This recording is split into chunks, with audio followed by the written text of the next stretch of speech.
Dasturimiz davom etadi. Maktabgacha ta'lim tizimida zamonaviy yondashuvlarni keng joriy etish, tarbiyachilarning kasbiy salohiyatini oshirish hamda ta'lim sifatini yangi bosqichga olib chiqishga qaratilgan islohotlar izchil davom etmoqda.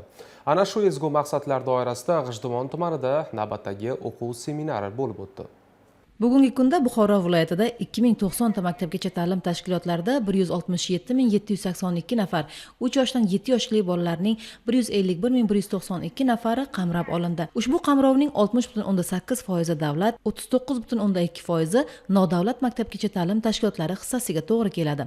2026-yil choragida 3 yoshdan 7 yoshli bolalar uchun 1140 nafar bola o'rni yaratildi. 2017-yildan buyon davlat maktabgacha ta'lim tashkilotlari soni 322 tadan 533 taga oshgan. Bu esa maktabgacha ta'lim tizimida amalga oshirilayotgan islohotlarning yaqqol ifodasidir. G'ijduvon tumanida 31-son maktabgacha ta'lim tashkilotida hududdagi tarbiyachi pedagoglar ishtirokida maktabgacha ta'limda yangi davr va zamonaviy yondashuvlar mavzusida o'quv seminari tashkil etildi.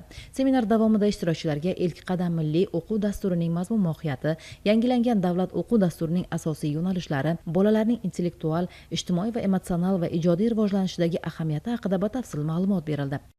Ushbu o'quv seminaridan ko'zlangan asosiy maqsad tarbiyachi pedagoglarimizni ta'limiy, bilimiy sifatlarini, ya'ni bilim, sifat, ko'nikma malakalarini rivojlantirishdan iborat. Ushbu seminarda tarbiyachi pedagoglar o'zlarini qiziqtirgan savollari, qiziqtirgan fikrlarini bildirdi. Shu ilk qadam o'quv dasturi doirasida tarbiyachi pedagog xodimlar bilan o'rtasida amaliy mashg'ulotlar olib borildi hamda tarbiyachilar ko'tarinki kayfiyatda mashg'ulotda ishtirok etdilar. Shuningdek, ta'lim jarayonida bolaga yo'naltirilgan yondashuv, zamonaviy pedagogik texnologiyalardan samarali foydalanish, mashg'ulotlarni innovatsion usullarda tashkil etish hamda tarbiyachilarning kasbiy kompetensiyalarini rivojlantirish masalalari muhokama etildi. Tadbir yakunida bunday o'quv seminarlar maktabgacha ta'lim tashkilotlari pedagoglarning kasbiy mahoratini oshirish, ilk qadam milliy o'quv dasturini amaliyotda samarali tatbiq etish hamda bolalarga berilayotgan ta'lim va tarbiya sifatini yanada yuksaltirishda muhim ahamiyat kasb etishi ta'kidlandi.